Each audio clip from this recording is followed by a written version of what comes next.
Es el momento ahora de estudiar la palabra del Señor y bueno, yo espero y deseo que la palabra que voy a compartir esta tarde con todos ustedes sea de bendición. Saben que este mes de enero hemos decidido dar un énfasis al tema de las buenas obras o de las buenas acciones. El mes de febrero será el mes de la familia. Hablaremos mucho acerca del tema de la familia, que a veces se pueden dar casos muy significativos.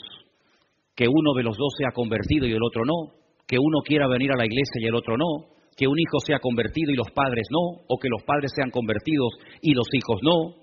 ¿Cuál es la función de una mujer casada con un inconverso o viceversa, de un creyente casado con una inconversa? Todo eso lo estaremos hablando Dios mediante el mes que viene y creo que va a ser un tiempo muy interesante porque creo que una enseñanza bíblica sobre el tema de la familia va a venir muy bien. Pero este mes no es el mes de la familia, este mes es el mes de las buenas obras, porque como dice el texto de Efesios 2:10, que es el versículo que estamos utilizando como base de estos estudios, hemos sido creados en Cristo Jesús para buenas obras. Léalo conmigo, por favor. Hemos sido creados en Cristo Jesús para buenas obras. Amén. Muy bien. Los niños pueden pasar, si quieren, a las clases de la escuela dominical con sus maestras. Los demás nos quedamos aquí. Y voy a leer en esta tarde 2 versículos que aparentemente, repito, aparentemente, no tienen nada que ver con el tema de las buenas obras, pero vais a ver cómo sí. Son 2 versículos del Antiguo Testamento. Uno se encuentra en el libro de Proverbios y otro en el libro de Deuteronomio. Presten atención un momentito, vamos a poner los 2 juntos para que los puedan ver ahí en la pantalla y si quieren pueden leerlos. Proverbios 22:6 es un versículo muy conocido, estoy convencido que muchos de ustedes se lo saben de memoria, y dice así: instruye al niño en su camino y aun cuando fuere viejo no se apartará de él. Sencillo de entender, ¿sí o no? Instruye, enseña, orienta, guía al niño en su camino y aun cuando fuere viejo no se apartará de él. El otro texto es Deuteronomio 25 y dice así: y los oficiales hablarán al pueblo diciendo, ¿quién ha edificado casa nueva y no la ha estrenado? ¿Quién no la ha inaugurado todavía? Dice, vaya, vuélvase a su casa, no sea que muera en la batalla y algún otro la estrene o la inaugure. ¿Por qué he escogido, antes de entrar en el tema de las buenas obras o de las buenas acciones, estos 2 versículos que aparentemente no tienen nada que ver? Miren, la palabra instruir en hebreo es la palabra janoj. Y la palabra inaugurar o estrenar, como hemos leído en esta versión Reina Valera, es janajó. Es decir, que la raíz de la palabra instruir y la raíz de la palabra inaugurar o estrenar es exactamente la misma. Claro, uno se queda sorprendido porque uno dice, bueno, ¿y qué tiene que ver instruir con inaugurar o estrenar algo? En español como que no pega, ¿no? Como que son 2 cosas totalmente opuestas. Pero la Biblia dice que hemos nacido de nuevo, ¿sí o no? Hemos nacido de nuevo. Es más, es un requisito fundamental para, dice la Biblia, entrar en el reino de los cielos. Dice, el que no nace de nuevo, otra versión dice, el que no nace otra vez, no puede entrar en el reino de los cielos. Luego, nosotros, todos los que estamos aquí reunidos y los que nos están viendo, todos hemos tenido un nacimiento físico. Todos hemos nacido de una mujer. Unos en un lugar, otros en otro lugar, otros a una edad, otros en otra edad. Pero todos tenemos en común que hemos nacido igual, de una mujer. Nadie ha venido a este mundo de una forma diferente. Pero ese nacimiento no es suficiente para poder disfrutar de la bendición de Dios en nuestra vida. Ese es un nacimiento que nos introduce en el planeta Tierra, en la realidad natural, en la cual estamos viviendo hoy en día. Pero el Señor pide otro requisito a ese nacimiento, que es nacer, pero del Espíritu, espiritualmente hablando. Claro, la primera vez que encontramos esta enseñanza en el Nuevo Testamento, el Señor se la está dando a un personaje llamado Nicodemo, que dice que era un rabino muy famoso y muy conocido y reconocido entre los judíos. Y él se queda sorprendido, casi diríamos con la boca abierta, porque dice, ¿cómo? Nacer de nuevo. Es un concepto revolucionario. Es decir, tú dices que si no vuelvo otra vez a meterme en el vientre de mi madre, ¿no puedo entrar en el reino de los cielos? No entendía nada. Y el Señor Jesucristo le dice, ¿y tú eres maestro de Israel y no entiendes esto? Como diciendo, pero si esto lo tienes que tener ya más que sabido. El que no nace de nuevo no puede entrar, ni disfrutar, ni ver el reino de los cielos. Entonces, cuando nacemos de nuevo, que es cuando le entregamos nuestra vida al Señor Jesucristo, eso es la conversión, ¿verdad? Es pasar de muerte a vida. Nuestro cuerpo sigue teniendo exactamente la misma edad que tenía antes de aceptar al Señor. Si usted se convirtió con 30 años, tú te conviertes, le entregas tu vida al Señor y sigues teniendo 30 años. Si tenías canas, las seguirás teniendo, o más. Si eras alto o bajo, hombre o mujer, sigues siendo naturalmente, físicamente, el mismo. Por fuera igual. Pero se produce algo en tu interior que la Biblia lo llama el nuevo nacimiento. Porque la Biblia dice que el ser humano está compuesto por espíritu, alma y cuerpo. Hombre, explicar lo que es el cuerpo me parece a mí que es perder el tiempo, porque vamos, es evidente lo que es el cuerpo, y para lo que sirve, y para lo que no sirve.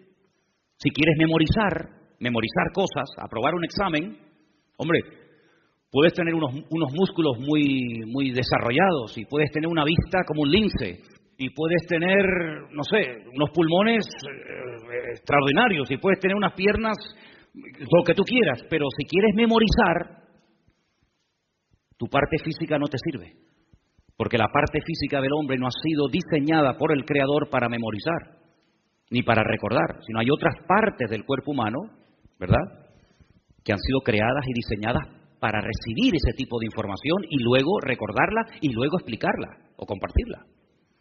Si quieres expresar una emoción, un sentimiento de tristeza, de gozo, de alegría, de desánimo, de derrota, de victoria, los ojos, los oídos, la boca, las manos no te sirven de nada. Hay otra parte que no se ve, algo abstracto, pero amigo, cuando estás triste, tú sabes que estás triste. Y cuando estás animado, tú sabes que estás animado. No puedo mostrar mi ánimo, no lo podemos pesar, no lo podemos medir, no lo podemos oler, pero es una realidad increíble, ¿no? Total. Luego hay muchas partes del ser humano que son tan reales como las visibles, que no se pueden ver, pero son reales. Los recuerdos son reales. Podemos recordar muchas cosas, podemos memorizar otras, podemos incluso darle rienda suelta a nuestra imaginación. Y nadie, el que está a tu lado, ni se entera lo que estás pensando o lo que te estás imaginando. Los sueños son a veces tan reales como la vida misma. Cuando la Biblia habla de sueños y de visiones, habla de conceptos que van fuera de lo sensorial, fuera de lo natural, fuera de lo medible y pesable, ¿verdad? Pero sin embargo son cosas reales. De hecho, la Biblia está llena de hombres y de mujeres que tuvieron encuentros con ángeles y tuvieron visiones y tuvieron sueños, etcétera, etcétera. Algunos falsos y otros verdaderos. Ahora, cuando vamos a la palabra del Señor, nos encontramos que nuestro espíritu, cuando acepta al Señor, dice que vuelve a la vida. Hay un versículo en Efesios capítulo 2 que dice, Él os dio vida cuando estabais muertos. ¿Cómo muertos? Sí, en vuestros delitos y pecados. Tú físicamente estabas vivo, comías, respirabas, viajabas, estudiabas, te graduabas, te casabas, te reproducías, etcétera. Pero espiritualmente hablando, hasta que no aceptas al Señor y naces de nuevo, estás muerto, espiritualmente hablando. Espiritualmente hablando. Cuando nuestro espíritu vuelve a la vida, se vuelve a conectar con el Creador, se vuelve a conectar con la fuente de la vida, ese espíritu está virgen, no sabe nada. Y entonces dice la Biblia que hay que inaugurarlo, hay que instruirlo. Entonces la palabra inaugurar, o como dice aquí la Reina Valera, estrenar, está directamente relacionada con la instrucción y con la enseñanza que a partir de ese momento yo voy a recibir. Por eso la palabra hijo en hebreo está tremendamente relacionada, tiene la misma raíz que cuando se construye un edificio. Porque en vez de construir un edificio de cemento, de arena, de piedras y de bloques, estoy construyendo una vida. ¿Y cómo construyo una vida? Con la enseñanza, con la instrucción, con la sabiduría y con todo el conocimiento que a lo largo de nuestra vida vamos a poder desarrollar para conocer mejor al Señor. El conocimiento que adquirimos a lo largo del tiempo no es para ser más salvo o menos salvo que fulano o mengano, no. Sino que el conocimiento me ayuda a conocer a mi Dios, a saber lo que le gusta y lo que no le gusta. Es como cuando te casas con una persona, puedes conocer mucho de él o de ella, pero realmente hasta que no convives, no te das cuenta realmente cómo es la realidad de esa persona. Cuando tú naces de nuevo, tú has conocido un aspecto de la naturaleza, de la esencia de Dios, como es el amor, como es la misericordia, pero poco más conoces. Pero según vas tú abriendo tu corazón, según tú vas profundizando en la palabra, según tú te vas metiendo en la escritura, según tú te vas dejando instruir, pues entonces se van inaugurando áreas de tu vida que tú ni conocías que estaban ahí.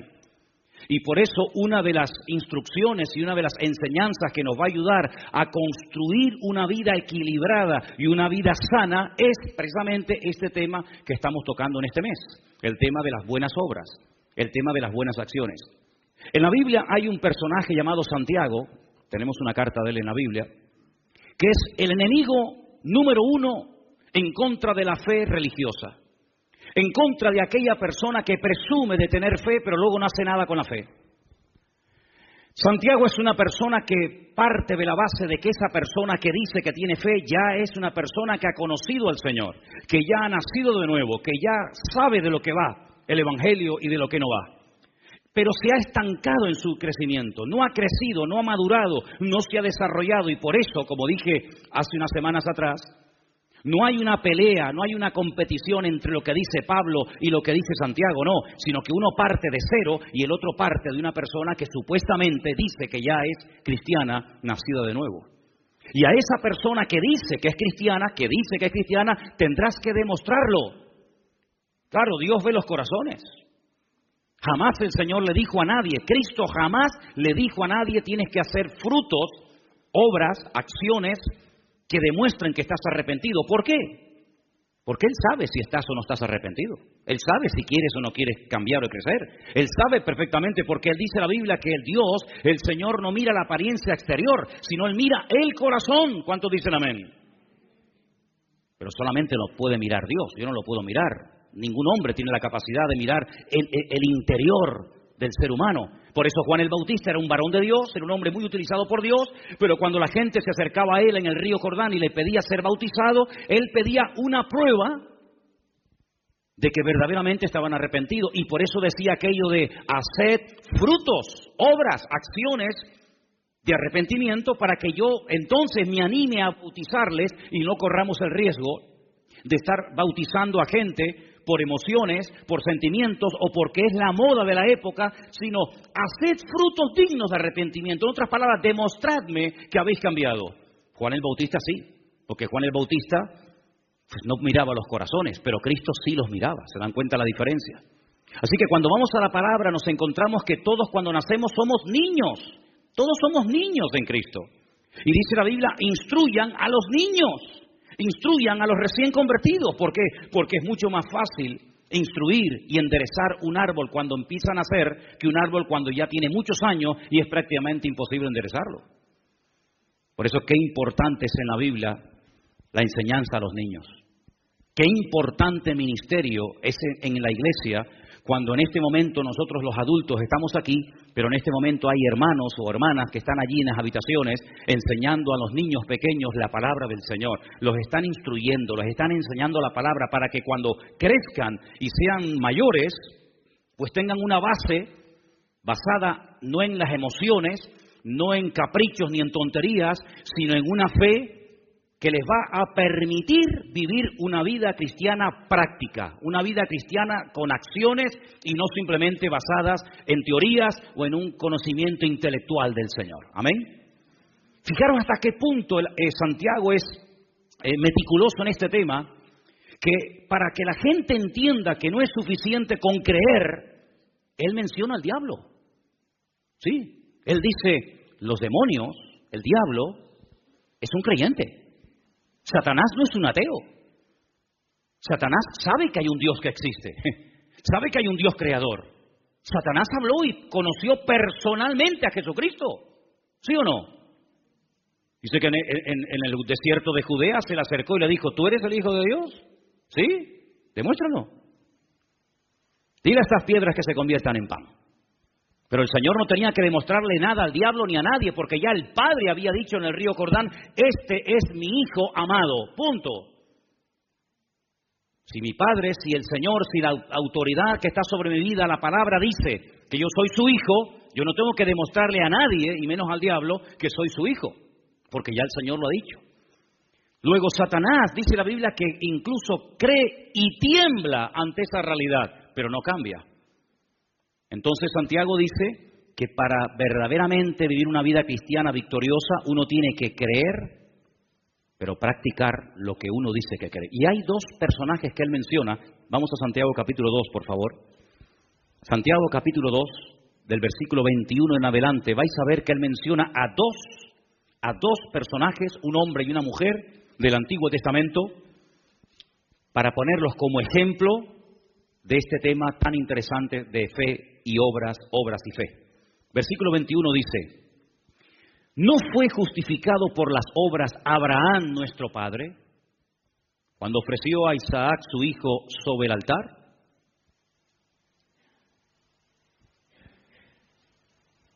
Interesante la pregunta, ¿no? ¿No fue justificado por las obras? No por la fe, sino por las obras nuestro padre Abraham cuando ofreció a su hijo Isaac sobre el altar. Algunos dicen, no, pero no lo ofreció. Bueno, lo ofreció y no lo ofreció. No lo ofreció físicamente, pero en su corazón sí lo ofreció al Señor. Ya se lo había ofrecido desde que salió de Beersheba, caminando 3 días atrás. Ya él lo había sacrificado al Señor. Faltaba el momento, la acción, ¿verdad? Que estuvo también a punto de realizarla. Versículo 22. ¿No ves que la fe actuó juntamente con sus obras, y que la fe se perfeccionó? La fe se perfeccionó por las obras. Interesante esto, ¿eh? Si quieres tener una fe que va en aumento, una fe de calidad, una fe genuina, una fe perfeccionada, bueno, pues es por las obras. Y se cumplió la escritura que dice, Abraham creyó a Dios y le fue contado por justicia y fue llamado amigo de Dios. Bueno, realmente el término amigo de Dios no aparece en la Biblia, es amado de Dios, amado. Siempre han traducido amigo, pero realmente dice que es el amado de Dios. Pero bueno, vosotros veis pues que el hombre es justificado por las obras y no solamente por la fe. Y ahora menciona a una mujer llamada Rahab, dice la ramera. ¿No fue justificada por obras cuando recibió a los mensajeros y los envió por otro camino? Porque como el cuerpo sin espíritu está muerto, así también la fe sin obras está muerta. 2 personajes, Abraham y Rahab, aquella mujer de la ciudad de Jericó. Decimos mucho de la fe de Abraham, sí, pero ¿y cómo sabemos que tenía tanta fe? Porque el movimiento, amigos, se demuestra andando. ¿Usted tiene fe? ¿Dónde está? ¿Dónde está la fe? Son las acciones, son las buenas obras, el fruto, lo que causa una evidencia de que esa persona tiene una fe bien depositada, bien puesta en las manos del Señor. Y Abraham le dice al Señor, sal de tu tierra. Y Abraham dice, ¿y por qué? ¿Para qué? ¿Y a dónde voy? Nunca. Dios me dice que me vaya y me voy. Pero no te lleves a nadie, ¿eh? Vete tú solo, sal de tu tierra, de tu parentela, a la tierra. Dice que yo te mostraré. Ahora, si ustedes ven en un mapa, no sé cómo estáis de geografía, pero si ustedes ven en un mapa dónde vivía Abraham y a dónde Dios lo manda, es un camino de meses, si no de años, caminando por pleno desierto. Pero es que dice la Biblia, un detalle muy significativo, dice que no sabía a dónde iba. Pero ¿cómo puede salir una persona de casa y no saber a dónde va? ¿Tenía un problema mental? ¿Tenía un problema estaba desorientado? No, es que Dios no se lo dijo. Le dijo, tú sal y yo te iré mostrando poco a poco a dónde te voy a llevar. Y Abraham salió en obediencia. Claro, para algunos esto era un disparate, para algunos esto era una locura. Cuando el hijo salía estando el padre en vida, quedaba automáticamente desheredado. Era como una falta de respeto al padre. Salgo, Dios me ha dicho que lo deje todo atrás, salgo sin saber a dónde voy. Hay un momento en el que él le pide a Dios, tiene un anhelo de ser padre, se va enriqueciendo en el camino, va prosperando, va siendo bendecido, y él tenía la preocupación de que uno de sus criados, un tal Eliezer, su criado de confianza, quedara como heredero de toda su fortuna, y el Señor le dice, no te va a heredar Eliezer, no te preocupes, tú vas a ser padre de multitudes. Sí, pero es un hombre que tiene 100 años, y su mujer tiene 90 y es estéril. En el Talmud, hay partes del Talmud que dicen que probablemente Sara ni tendría matriz. Es decir, más difícil todavía. Pero dice la Biblia que él le creyó a Dios. Dios me ha dicho que vamos a ser padres y lo vamos a hacer. ¿Por qué? Porque Dios lo ha dicho. Increíble. Y tiene un hijo con una criada, todos conocéis la historia, con Agar, la egipcia. Pero el Señor le dice, no es eso lo que yo te dije, eso es lo que tú has hecho a tu manera. Tú tienes que tener un hijo con tu legítima esposa, así que coges a este niño, a Ismael, y coges a su madre Agar, y le dices que se vayan por su camino, los bendices, le das muchas cosas, pero tienes que ajustarte al plan mío y no al plan tuyo. No hay plan B en Dios, no hay plan B, hay plan de Dios y punto. El hombre dice, bueno, si no es esta puerta es esta, y si no la otra. Dios tiene un plan, punto, se acabó. Te sometes a él o estás fuera de su objetivo, fuera de su voluntad. Y cuando él tiene un hijo con su legítima esposa, con Sara, él se goza y él se alegra y le llama a su hijo Isaac, que significa él reirá. El nombre Isaac está en futuro, todo nombre hebreo que aparece, la letra Yod al principio está en futuro. Isaac, él reirá. Y los dos también se rieron, tanto el padre como la madre, porque aquello era algo increíble, ¿verdad? Y cuando ya el muchacho es grande y va a ser su legítimo heredero, Dios le dice, prepárate que tengo otra orden para darte. Le dice, ahora lo coges, te lo llevas al monte Moriah y allí sobre un altar lo sacrificas. Claro, él podía haber entrado en discusión con el Señor, él podía haber dicho, pero ¿cómo? Ayer me lo diste y ahora me lo quitas. ¿Cómo es esto? Él sabía perfectamente que el mundo, el trasfondo religioso del cual él salió, era un mundo religioso en el que se sacrificaban víctimas humanas a las deidades de la época. Se quemaban a los hijos vivos. Se quemaban y se entregaban como si fueran animales a los hijos sobre altares a los dioses de la época, Milcón, Baal, Astarot, Quemos, etc.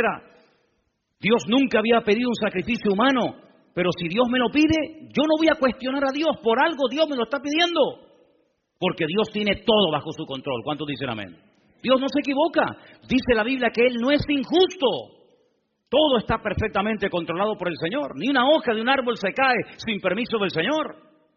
Y allí se va Abraham caminando 3 días desde Beersheba hasta el monte Moriah. Y allí lo pone sobre un altar.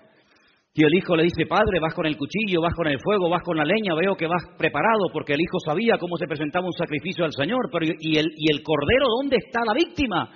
Y él le dice aquella frase tremenda, ¿no? El Señor proveerá. El Señor proveerá, siempre el Señor proveerá. ¿Cuántos dicen amén? El Señor proveerá siempre. Y vemos que el Señor probó a Abraham y Abraham pasó el examen con 10 o con 100, como en algunos países por ahí también se dice, ¿no? Por lo tanto, lo que Abraham hacía era la evidencia de que era un hombre de fe. ¿Se imaginan ustedes que Dios le diga, sal de Ur de los Caldeos? Y dice, no, pero es un hombre que tiene mucha fe, pero no le sirve de nada, es un desobediente. ¿Te imaginas que el Señor le haya dicho, vas a ser padre? Y él dice, no lo creo. Pero bueno, es decir, no hay una contradicción entre las palabras y las acciones de Abraham. Es como una moneda, hermano. No hay una moneda con una sola cara. Las monedas tienen 2 caras. Y la fe y las obras no se pueden separar. Es imposible decir yo tengo fe y estar toda la vida cruzado de brazos sin hacer nada. Usted no tiene fe ni tiene nada. Usted lo que tiene es una religión encima. Porque la verdadera fe te lleva a la acción. Y cuando tú estás en acción es porque tienes una verdadera fe. ¿Cuántos dicen amén? Si no hay una pelea entre una cosa y otra, no hacemos obras para salvarnos. Ya eso lo hemos dicho 1.000.000 de veces.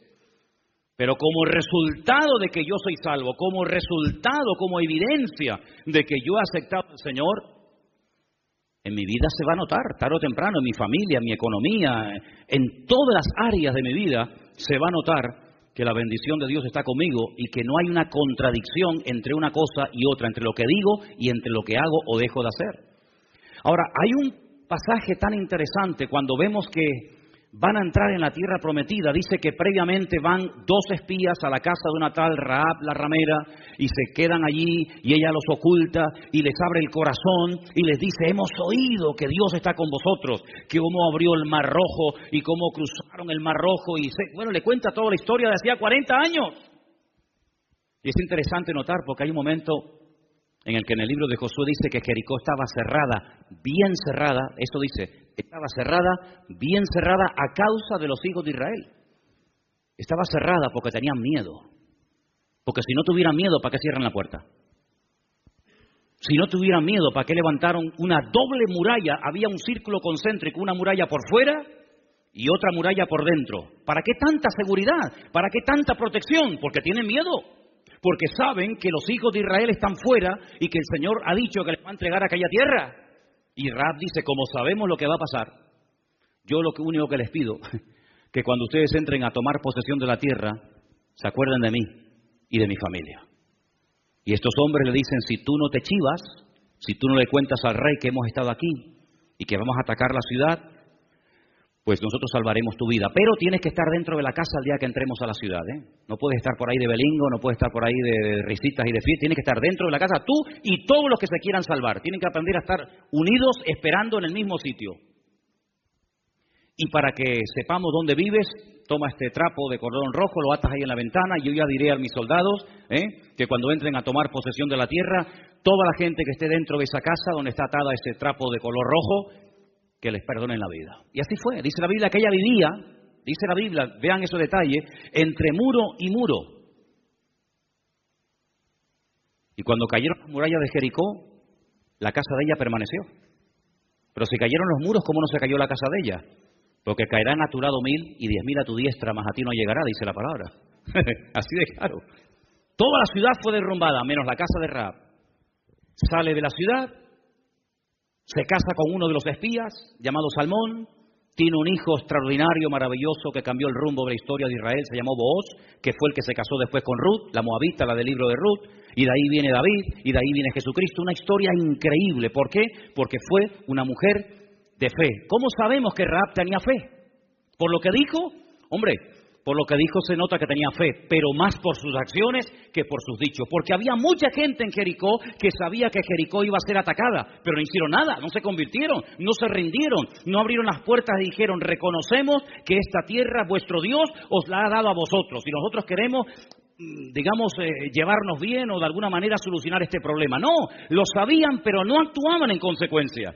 Cuando una persona sabe la palabra y no hace cambios para amoldarse a la palabra, dice que es peor que aquellos que no creen. Porque ¿qué excusa le va a presentar una persona que sabe lo que tiene que hacer y no lo está haciendo? Bueno, hay un versículo que hemos citado muchas veces, ¿verdad? Que dice que el que sabe hacer lo bueno y no lo hace, ¿qué? Está pecando, exactamente igual. Si usted sabe que hay que orar y usted no está orando, usted está pecando, hermano. No, pero es que yo no me estoy emborrachando. Me faltaría más. Es que yo no estoy drogándome, yo no estoy robando. Pero es que acaso solamente se peca cuando uno roba y cuando uno mata y cuando... No, es que hay muchas formas de pecar. No solamente por lo que hacemos de acción, sino por lo que no hacemos, por omisión. Por lo tanto, cuando sabemos que algo hay que hacerlo y no lo estamos haciendo, perdóneme, eso aquí, en Venezuela, en Miami, en Colombia y en Pernambuco... Eso se llama desobediencia pura y dura, ¿sí o no? Si yo sé que tengo que hacer algo, yo tengo que pedirle perdón, yo tengo que hablarle a esa persona que me ha ofendido, yo tengo que hacer cambios en mi vida, yo tengo que... Y lo sé, pero no lo hago, pues mira, pues... ¿Pero lo has intentado? No, tampoco. Pues entonces, querido, me parece que ni la teoría la has aprendido, ni la teoría. Por eso no hay práctica. Entonces vemos que estos dos personajes, Abraham y Rahab, eran personas que por lo que hicieron, oye, era evidente que eran personas que tenían fe. Yo creo que uno de los seres creados que más fe tiene, no se escandalicen por lo que voy a decir, Pero yo creo que uno de los seres creados que más fe tiene se llama Satanás. Porque no duda en ningún momento de la existencia de Dios. No duda en ningún momento que este libro es la palabra de Dios. No duda de que Cristo nació en Belén de Judea, murió en Jerusalén, resucitó al tercer día y está sentado a la diestra de Dios. Lo sabe perfectamente. Yo creo que incluso se sabe hasta la Biblia de memoria. Yo creo que el diablo sabe que el cielo y el infierno existen y que él algún día estará en el infierno. Yo creo que el diablo sabe perfectamente que algún día se levantará en los últimos tiempos un personaje político llamado el Anticristo. Lo sabe perfectamente. Yo creo que Satanás sabe perfectamente que Jesucristo viene pronto. Lo creo. Pero ¿sabes qué? Toda su creencia, todo su conocimiento, entre comillas, toda su fe, no le sirve absolutamente para nada. Porque jamás se va a arrepentir, jamás va a reconocer que desobedeció y pecó contra el Señor, sino que simplemente es una persona que tiene un conocimiento, pero ese conocimiento no le lleva a cambios en su vida. Y hermanos, la Biblia nos enseña que por sus frutos seremos conocidos. El buen árbol dice que se conoce por el fruto, y el mal árbol se conoce porque da malos frutos. Exactamente igual es en la vida de un creyente. Ahora, la lectura que se leyó hoy, ¿cuál fue? Éxodo 20. ¿Éxodo 20 de qué habla? De los 10 mandamientos. Pero no los 10 mandamientos que nos enseñaron cuando éramos pequeñitos en la escuela. Porque yo estudié toda mi vida en colegios de curas, toda mi vida. En Venezuela, en los maristas. Creo que la calle donde estaba el colegio maristas era la avenida Francisco Miranda. Yo vivía en Chacao, desde Chacao yo veía el aeropuerto de la Carlota allá frente y por abajo pasaba la avenida Francisco Miranda. Y enfrente tenía el colegio de los hermanos maristas. Y cuando vinimos a España en el año 71, mi padre me metió en otro colegio de curas, en los Salesianos, que está enfrente de las piscinas Metropol, en León y Castillo, en Las Palmas de Gran Canaria. Así que toda mi educación de pequeño fue en colegios de curas. Y yo me sabía muchas cosas de memoria que después me sirvieron cuando yo me convertí al Señor. Por ejemplo, una de ellas, el Padre Nuestro. A mí no me enseñó la Iglesia Evangélica el Padre Nuestro, yo ya sabía el Padre Nuestro de memoria. Hombre, lo rezaba en el rosario, tú imagínate si lo tenía que saber. Madre mía. Las bolitas aquellas, ¿te acuerdas? Las bolitas y tal, madre mía. Pero también me enseñaron los 10 mandamientos, pero no estos. No, estos no. Estos nunca me los enseñaron, me enseñaron otros. Que se parecen a esto, pero no son iguales. Y eso fue lo que a mí me sorprendió la primera vez cuando yo abrí así, pum, al azar, pum, la Biblia y digo, ay, los 10 mandamientos, esto me suena. Y empecé a leerlo y me llevé una sorpresa tremenda porque me di cuenta que al principio de la lista, no a mitad ni al final, no, sino al principio de la lista, los mandamientos no coinciden literalmente con lo que a mí me habían enseñado. Y vamos otra vez a volver a esta porción de la Biblia, que se leyó esta tarde, precisamente, que está en Éxodo capítulo 20. Y dice el versículo 1, habló Dios. Cuidado, es Dios el que está hablando aquí, Habló Dios todas estas palabras diciendo, yo soy el Señor tu Dios, que te saqué de la tierra de Egipto, de la casa de servidumbre. Primer mandamiento. Versículo 3. No tendrás dioses ajenos delante de mí. Fíjate, me llama la atención la palabra ajenos. No se toca lo ajeno, no se puede desear lo ajeno. En este caso, no tendrás dioses ajenos. No tienes nada que ver con esos dioses. No te harás imagen, ni ninguna semejanza de lo que está arriba en el cielo, ni abajo en la tierra, ni en las aguas debajo de la tierra. No te inclinarás a ellas, ni las honrarás, porque yo soy el Señor tu Dios, fuerte, celoso, que visito la maldad de los padres sobre los hijos hasta la tercera y cuarta generación de los que me aborrecen. Yo esto, hasta los 17 años, nunca lo había leído en mi vida, nunca, jamás. Los otros sí, los otros ya más o menos los conocía. Pero hasta que yo abrí una Biblia por primera vez en mi vida a los 17 años de edad, yo esto no lo había leído ni oído en mi vida. Eso de que yo no me puedo postrar ante imágenes, que no puedo hacer imágenes, que no puedo honrarlas, es que era todo lo contrario a lo que yo practicaba. Y no es que fuera muy devoto, pero es que, amigo, lo hacías o lo hacías. Y cuando yo llegué a la palabra de Dios me encontré con este dilema. ¿Esto qué es? Pero claro, automáticamente me vino el pensamiento a la cabeza de que esto era algo que decía la Biblia de los evangélicos, de los protestantes, como se le llamaba en aquella época.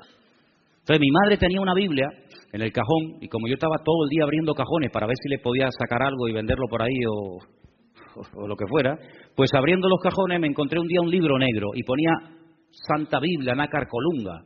Y entonces busqué más o menos la misma página o capítulo y comencé a comparar. Y la única diferencia que noté entre la Biblia que yo llamaba católica y la Biblia que me habían regalado en una iglesia evangélica es que en esta pone la palabra Jehová y en esta ponía Yahvé. Digo, bueno, yo me llamo José Manuel, si usted me quiere llamar José, me puede llamar José o me puede llamar Manuel. Entonces aquí le llamarán Yahvé, aquí le llamarán Jehová, pero es el mismo, ¿no? Después, sinceramente no noté ninguna otra diferencia. Entonces cogí la Biblia que me habían regalado y me fui a hablar con don Gilberto. Don Gilberto era uno de los hombres más buenos que yo he conocido en mi vida. Era un cura. Jugábamos al fútbol, éramos amigos. Hombre, me daba cada colleje, cada capón cuando me portaba mal, que ni te imaginas. Yo porque tengo todavía algo de pelo, pero si fuera calvo tendría la cabeza como la luna, así toda llena de agujeros, ¿no? De los capones que me dieron. Y le dije, don Gilberto, el domingo estuve en una iglesia evangélica. Yo hice así por si acaso me daba. Y me regalaron esta Biblia y he leído los 10 mandamientos y veo que no coincide uno con otro. Y ahora estoy en un dilema, ¿qué hago? Y me dijo, bueno, mirando así para los lados, por si acaso, dice, si en algún momento de tu vida te encuentras en una encrucijada que no sabes a quién obedecer, si a Dios o a los hombres, quédate siempre con la palabra de Dios. Le dije, muchas gracias, la cerré hasta ahora que tengo 55 años, amigo. Hasta ahora. Descubrí a los 17 años de mi vida los verdaderos 10 mandamientos. Y resulta que son 10. Y podemos dividirlos en 5 y 5, ¿vale? Los primeros 5 mandamientos son mandamientos que tienen que ver con la fe, con nuestra creencia. Somos monoteístas, no somos politeístas, adoramos a un solo Dios y a Él solo adoramos y servimos. Por lo tanto, tener otros dioses sería una contradicción garrafal. Si eres monoteísta, no puedes adorar a nada ni a nadie que no sea tu Dios. Así que los primeros 5 mandamientos nos hablan acerca de nuestra creencia, de nuestra fe. Sí, también hay un mandamiento que tiene que ver con el vocabulario, ¿no? Pero empiezan mandamientos que tienen que ver con la fe, entre los 5, uno con el vocabulario y finalmente el último, el quinto, con la acción. Y los otros 5, del 6 al 10, es al revés. Hablan primeramente de la acción, después pasa por el vocabulario y finalmente termina por algo de fe. Es decir, estos 10 mandamientos me hablan de que yo tengo una relación y tengo una responsabilidad con mi Dios. Y los primeros 5 mandamientos me conectan con mi fuente, con mi Creador, con mi Señor. Pero cuidado. Yo no estoy viviendo en el cielo en este momento, yo estoy viviendo aquí en la tierra. Y los otros 5 mandamientos me conectan con la realidad en la cual vivimos hoy en día, con la dimensión en la cual vivimos, que es una dimensión material, de espacio y de tiempo. Así de claro. Y los otros 5 mandamientos no hablan de mi relación con Dios, sino hablan de mi relación con los semejantes. Y por eso si un vecino o un hermano en Cristo tiene más que yo no puedo tener envidia ni codiciar lo que él tiene, sino tengo que gozarme en lo que Dios le ha dado a él. Y no puedo codiciar y no puedo anhelar lo que tiene el otro, ni robarlo, ni insultarlo, ni matarlo, porque unos me conectan con Dios y otros me conectan con los hombres. La fe, en cierto sentido, me ayuda a estar por encima de los problemas de la vida. Me eleva, los otros 5 me bajan. Y uno dice, pero esto es como una... No es ninguna contradicción, es la realidad de la vida. Pero si yo no cumplo los primeros 5 mandamientos, ¿cómo voy a poder cumplir luego con las acciones prácticas? Es imposible. ¿Cómo no se te van a ir los ojos? ¿Y cómo no vas a desear? ¿Y cómo no vas a envidiar? ¿Y cómo no vas a matar en tu corazón a otras personas? ¿En base a qué no haces lo malo? En base a los 5 primeros mandamientos que me dicen que mi Dios es mi cobertura, mi autoridad y mi Señor. Y por eso actúo en consecuencia. No porque soy una persona religiosa, sino porque entiendo que si yo me acerco a Dios, el Señor, tarde o temprano, me va a poner en una realidad donde tengo que demostrar No con palabras, porque el mundo no ve las palabras, el mundo ve las acciones. En la iglesia se le da mucha importancia a lo que decimos. Por eso cuando alguien ora, ¿verdad? Cuando alguien predica, cuando alguien da testimonio, generalmente todo lo que se suele hacer en la iglesia tiene que ver con las palabras, generalmente. Si yo tomo un testimonio de un hermano o de una hermana ahora que quiere subir aquí a compartir un testimonio, son palabras. Sí, muy bien. La lectura que hemos tenido son palabras. Lo que hemos cantado son palabras con música. Lo que estoy haciendo ahora, bueno, estoy predicando, son palabras. Pero de la puerta para afuera, el mundo está harto de palabras. En el mundo el tema de las palabras ya no funciona. Ya la gente no le cree a nadie. Ya la gente no le cree a los políticos. Ya la gente ha perdido la fe en las palabras, porque han sido tantas veces engañados que ya la gente perdió la fe en las palabras. Ahora, allá afuera, podríamos decir que allá afuera, los otros 5 mandamientos del 6 al 10 me vienen de perla porque es la vida práctica. Y de la puerta para adentro es la vida, entre comillas, teórica, donde aquí todos somos buenos, pero donde hay que demostrar que somos buenos y creyentes, no aquí adentro, sino es allá afuera. ¿Cuántos dicen amén? ¿Es así? Así de claro. Y por eso en los 10 mandamientos encontramos estas dos caras de la moneda y encontramos cómo el Señor me permite acercarme a Él, pero acercarme a Él ¿para qué? ¿Para que me vaya bien en la vida? Bueno, sí, pero no solamente para que me vaya bien en la vida, sino para poder vivir en victoria bajo la presión en la que nos encontramos diariamente, unos más y otros menos, pero es la realidad en la cual vivimos nosotros hoy en día. La petición que les pedí el otro día referente al local, ¿os acordáis? ¿Sí o no? Eso es estar bajo presión. Eso es una presión sobre uno tremenda. Pero hoy tengo una noticia buenísima que compartirles. Que Dios tiene todo el control, que Él es nuestro pastor y que Él suplirá todo lo que nos haga falta y que no tiene más o menos poder por el número de las personas que somos o dejamos de ser, sino que Él está sentado en su trono y dice la Biblia, y nadie nos podrá hacer frente en todos los días de nuestra vida, porque como estuve, estaré y estaré contigo todos los días hasta el fin del mundo. En otras palabras, la realidad del mundo es tremenda, es presión, son tentaciones, son calumnias, son mentiras, son desánimo, es cansancio, es la edad, no sé qué, todo lo que tú quieras, pero la otra realidad nos dice que cuando ponemos nuestra fe y nuestra confianza en el Señor tiene todo bajo su control y podemos dormir en paz. Y claro, yo soy humano. ¿O no sabían que yo soy humano? Bueno, después les dejo que me toque un poquito, sin pasarse. Soy humano y a veces me entran miedos. Sí. Bueno, leía estos días, estoy leyendo las cartas o los libros de crónica y dice que Josafat tuvo miedo. Yo digo, Señor, si Josafat tuvo miedo, ¿cómo no voy a tener miedo yo?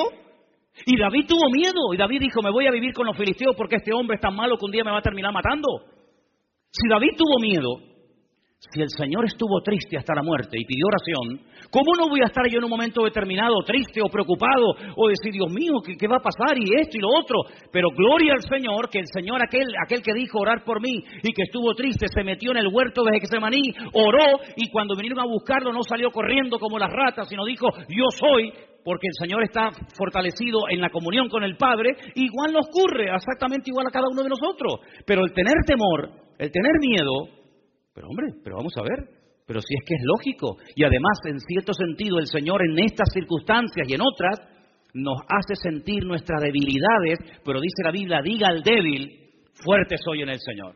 Así que yo creo, aunque tal vez no lo veamos claro y no lo entendamos ahora, que estamos a punto de ver el milagro más grande en nuestros 15 años de historia como iglesia.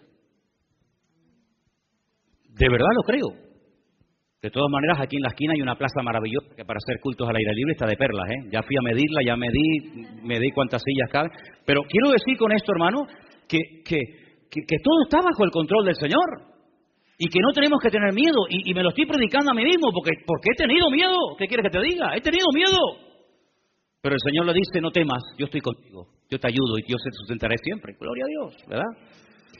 Y bueno, es así. Ahora, lo que me llama mucho la atención de estos mandamientos, ¿cuántos aquí han leído alguna vez el libro de la historia de Robinson Crusoe?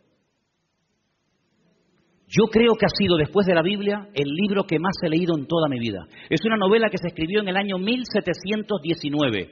como a mí me gusta tanto esto de la supervivencia, la aventura y subirme a árboles y cortar así el cuello de animales, y me gusta todo esto, pues el libro de Robinson Crusoe, que era así un tocho así de gordo, pero yo además lo tenía en cómics, lo tenía en dibujitos, yo era un enamorado de Robinson Crusoe. ¿Cómo se llamaba el esclavo? Viernes, sí señor. 28 años estuvo Robinson Crusoe, el barco naufragó, él llegó a la orilla, llegó a una isla de caníbales y el hombre estuvo allí 28 años. Y era un libro que a mí me volvía loco y lo terminaba de leer y volvía otra vez porque y cómo cazaba y cómo tal. Pero ¿saben qué, hermanos? Eso es una novela. La vida cristiana no es como la de Robinson Crusoe. La vida cristiana, el Señor tarde o temprano nos va a poner en contacto con la realidad. Y para que vean lo que estoy hablando, lo real que es, ¿han leído alguna vez el pasaje del Señor en el monte de la transfiguración? ¿Sí o no? Yo solamente estuve una vez en ese monte. He ido muchas veces a Israel, ustedes lo saben, pero solamente una vez me dijeron, ¿te gustaría subir al monte Nebo? Digo, ¿y eso qué es? Hombre, el monte Nebo es el monte de la transfiguración. Digo, qué bueno, vamos. Entonces cruzas todo el valle de Megiddo. No sé, no les prometo nada, pero si podemos, subiremos ahora en febrero. No les prometo nada, pero vamos a ver si podemos ir. Y en ese monte, dice la Biblia que subió con 3 discípulos. ¿Quiénes eran? Los de siempre, ¿no? Los más cercanos. Los más cercanos son los que mejor comían, los que más veían del Señor, lógico. El otro está allí en Pedro, Jacobo y Juan. ¿A quién vieron? Vieron a Elías. Vieron a Elías. Tú sabes que hasta el día de hoy, muchos rabinos judíos oran para que se les presente el profeta Elías. ¿Qué te parece, amigo? Tú sabes que la experiencia más grande que se puede tener dentro del judaísmo, o una de las experiencias más grandes que se puede tener dentro del judaísmo, es que el profeta Elías se te presente y te dé lecciones de Torá. Y una cosa de loco, ¿no? Pues ellos lo vieron. Y lo vieron allí, vieron a Elías. Muchacho, Elías. ¿Y saben a quién vieron? A Moisés. ¿Sabes que cuando un judío menciona el nombre Moshe, dice Moshe Rabenu? Moisés nuestro maestro.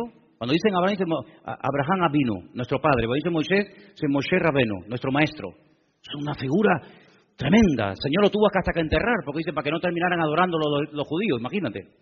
Pues lo vieron a los dos, a Elías y a Moisés. Y vieron al Señor de una forma, se transfiguró. Es como cuando un gusano se hace la metamorfosis y se convierte en mariposa. Vieron al Señor de una forma diferente. Dijeron, Señor, esto es la gloria. Es como si ya hubiéramos llegado a la gloria. Y Pedro le dijo al Señor, Señor, vamos a hacer unas casitas. Es que Pedro es mucho, ¿eh? Pedro es mucho, ¿eh? Llegamos al cielo y vamos a hacer una casita. Entonces, ¿para qué llegamos al cielo? Vamos a hacer unas casitas. No, pero fíjate lo que dice. Dice, una para ti, otra. Se olvidó de los hermanos y todo. ¿A mí qué me da? Y el Señor dice, no, fuera. Cuando bajan de la montaña con aquella experiencia que Pedro, cuando es anciano, la comenta en una de sus epístolas, dice, nosotros le vimos en el monte y oímos la voz santa y tal. Cuando bajan de la montaña, el Señor dice, ¿hasta cuándo tengo que estar con vosotros, generación incrédula? Ya empiezan otra vez los líos, los follones, los problemas, que el niño es endemoniado, que esto no pudieron sacar al demonio, que no tienen fe. Y yo digo, Señor, ¿pero para qué bajámonos? Con lo a gusto que estábamos allá arriba, bajamos con esta partida de incrédulos aquí otra vez. Esos son los 10 mandamientos. Es estar conectado a la fuente para poder soportar en el valle lo que el Señor permita que te venga. ¿Por qué soportamos en el valle? Porque hemos estado previamente en el monte en la presencia del Señor. Porque si no estás en la presencia del Señor no aguantamos ni un minuto la presión. Pero el creyente, y más nosotros en esta recta final en la que estamos los cristianos, yo así por lo menos lo creo, vamos a estar bajo presión continuamente, cada vez más, cada vez más. Por eso necesitamos como nunca antes acercarnos a la fuente, porque la presión va a ser tan tremenda que hace años el que oraba poco escapaba. El que se congregaba poco, escapaba. El que sabía poquito de la Biblia, escapaba. Pero hoy en día ya no, amigo. Hoy en día, el que no pague el precio, el que no ore, el que no busque de Dios, no tiene futuro. Porque la presión va a ser cada vez mayor. Pero dice la Biblia, agárrate, una promesa preciosa, que donde abunda el pecado, sobreabunda la gracia. Hombre, es que si no es así, ya me contarás. Ya me contarás. ¿Ya no te está pasando que tú eres el único creyente en tu trabajo? ¿Ya no te está pasando eso? Antiguamente no era así. Antiguamente en un trabajo había más creyentes que inconversos. Hoy en día no. Hoy en día puede ser que en tu clase en la universidad, fíjate lo que te digo, seas la única cristiana en toda esa clase, en toda esa universidad, en ese momento. Entonces, Dios mío, yo sola ante 1000. No, tú sola no. Tú y el Señor contigo, dice la Biblia. Entonces, en los 10 mandamientos encontramos, hermano, esta unidad perfecta que tiene que haber entre lo que creemos y entre lo que vivimos, entre lo que creemos y entre lo que practicamos. Ahora, yo les voy a pedir un favor, empezando desde hoy. Yo quiero pedirles, espero que lo recuerden, que durante toda esta semana, hasta el próximo domingo, todos los días, lean el capítulo 11 de la Carta a los Hebreos. ¿Lo haréis? Vas a tener que hacerlo, porque el que me diga que no el domingo lo subo aquí arriba, vas a tener que leerlo en público, así que tú verás. Todos los que estáis aquí, de aquí al próximo domingo, leer cada día, me da igual si es por la mañana, por la tarde, por la noche, me da igual. Pero no vale, escuchen, no hagas trampa, ¿eh? Hay algunos que dicen, no, yo tengo un móvil con la Biblia hablada. La habéis visto, ¿no? Hebreos 11, se ponen los cacharros aquí y entonces está conduciendo, hablando y le van leyendo. No, eso no vale. No, eso no vale. Tienes que leerlo tú, en alta voz. Hebreos 11, desde el versículo 1 hasta el último versículo. El lunes, el martes, el miércoles, el jueves, el viernes, el sábado y el domingo. Porque vais a ver, y yo les voy a pedir, ¿por qué les pido que hagan esto? Por una sencilla razón. Porque vais a ver todo lo que un hombre y una mujer puede llegar a hacer en la vida teniendo fe en Dios. Todo lo que una persona puede llegar a hacer. Miren, hermanos, hay más cosas que tenemos que hacer que las que tenemos que creer. ¿Me oyó eso? Si ponemos en una balanza lo que tengo que hacer y lo que tengo que creer, lo que tengo que hacer supera por mí lo que tengo que creer. Porque lo que tenemos que creer y saber no es tan complicado, créame. Pero tenemos toda una vida por delante para hacer las obras para las cuales fuimos creados en Cristo Jesús, Señor nuestro. Usted sabe que antes de que el mundo existiera, ya Dios tenía todo preparado para que yo me dedicara durante el resto de mi vida a hacer las obras que ya Él ha hecho de antemano por mí. ¿Qué le parece? Es un misterio, es una cosa increíble, ¿no? Es como si le digo que el Señor Jesucristo ya sabía que iba a morir en la cruz antes de que Adán y Eva fueran creados. Pero si aún no habían nacido habían sido creados Adán y Eva, y ya Cristo le había dicho al Padre, cuenta conmigo que si pecan esto me mandas a mí y muero por ello. Antes de la fundación del mundo, ya Cristo había dicho al Padre, heme aquí, envíame a mí. Porque el Señor lo sabe todo. No va improvisando sobre la marcha, Él lo sabe todo. Él lo ve al mismo tiempo, esa visión tridimensional del pasado, del presente y del futuro. Por lo tanto, las buenas acciones, las puertas que se nos abrirán en la vida, no es porque nosotros nos las hayamos abierto, sino porque el Señor te va a poner delante de tu vida las acciones que tú tienes que hacer, que tú tienes que realizar. Y si las haces, tengo algunos versículos que quiero compartir con ustedes en esta noche. El primero está en Crónicas, y lo vamos a leer.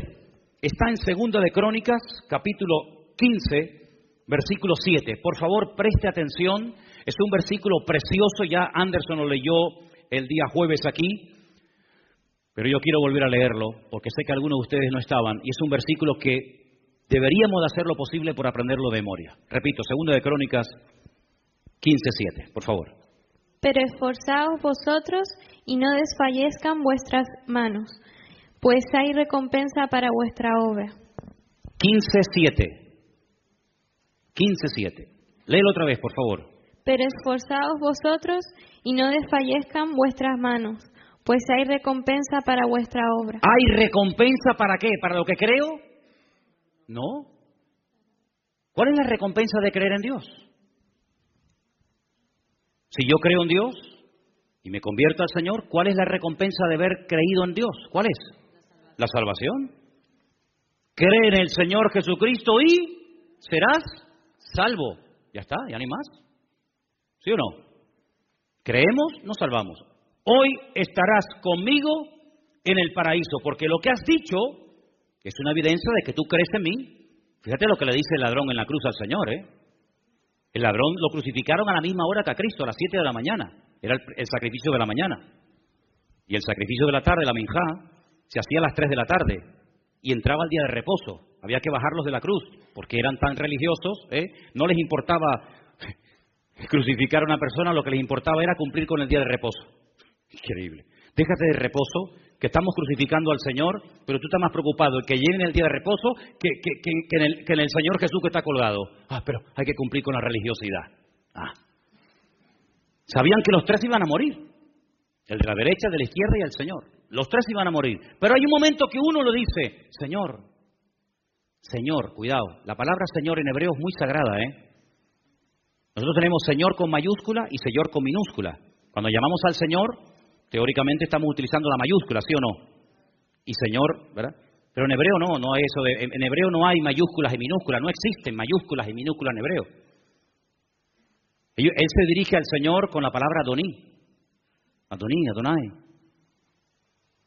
Ay, amigo, era como Abraham llamaba al Señor, Adoní. Acuérdate de mí cuando vengas en tu reino o con tu reino. ¿Que tú crees que va a volver otra vez? Sí, este hombre cree en la segunda venida del Mesías. Es increíble. Y además lo llama rey. Cuando vengas en tu reino, acuérdate de mí. Mira, la profundidad de esa declaración es impresionante, hermano. Hay mucha gente en la calle que si tú le preguntas, ¿tú crees que Cristo volverá otra vez? Te dicen que va, eso es un cuento. Sin embargo, él agonizando, clavado ahí, hermano, inmóvil, dice, acuérdate de mí cuando regreses otra vez como un rey. Y el Señor le dice, hoy estarás conmigo en el paraíso, querido. Y entró a la presencia del Señor, pero no hay recompensa para ti, mijo. Siéntate por ahí por donde pueda. Porque yo pregunto, ¿en el cielo hay recompensas o no hay recompensas? Hombre, claro que las hay. Claro que las hay. Y vamos a leerlo, porque yo siempre, saben que una de las cosas que aquí decimos es que todo lo que decimos tenemos que demostrarlo con la Biblia, si no esto es un disparate y una locura. Vamos a demostrar con la Biblia que hay recompensas según lo que hayamos hecho. Por ejemplo, vamos a leer algunos versículos, todos van a estar en Apocalipsis, para que si quieren buscarlo vayan ahí. Apocalipsis 2:23, por favor. Y a sus hijos heriré de muerte, y todas las iglesias sabrán que yo soy el que escudriña la mente y el corazón, y os daré a cada uno según vuestras obras. Os daré a cada uno, esto es algo individual, no es algo colectivo, a cada uno yo le voy a dar según sus obras. Primer versículo, ¿no? Pero hay más claros, hay algunos versículos que están más claros todavía. El 20, versículo 11 y 12, escuche. Y vi un gran trono blanco y al que estaba sentado en él, de delante del cual huyeron la tierra y el cielo, y ningún lugar se encontró para ellos. Y vi a los muertos, grandes y pequeños, de pie ante Dios, y los libros fueron abiertos, y otro libro fue abierto, el cual es el libro de la vida. Y fueron juzgados los muertos por las cosas que estaban escritas en los libros según sus obras. Va a haber un juicio según sus obras. La salvación no es por obras, no, la salvación es por fe. Por gracia sois salvos por medio de la fe. Y esto no de vosotros, pues es don de Dios. Efesios 2:10. La salvación usted no tiene que hacer nada, porque ya Él lo hizo.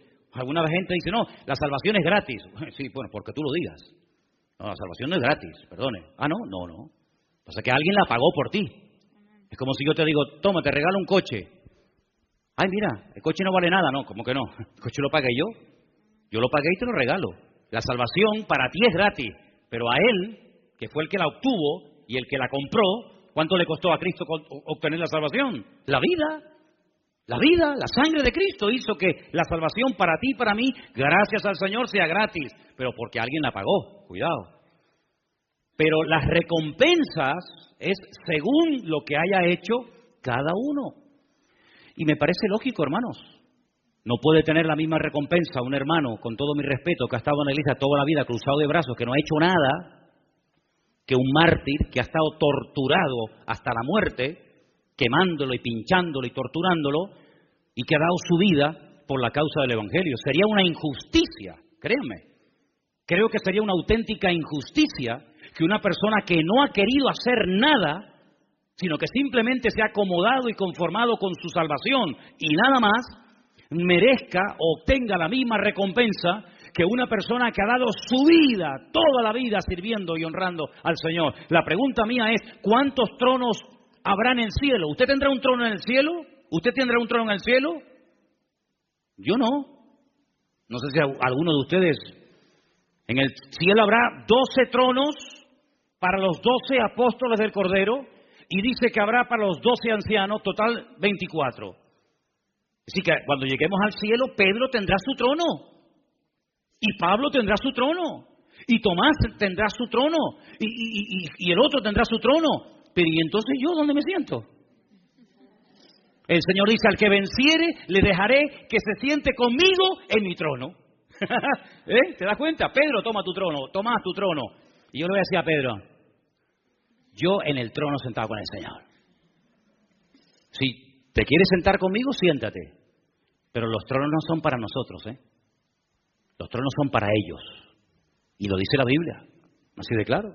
Luego en el cielo habrá distintos niveles y recompensas, claro que sí, por supuesto. El 22:12, ¿lo puedes leer?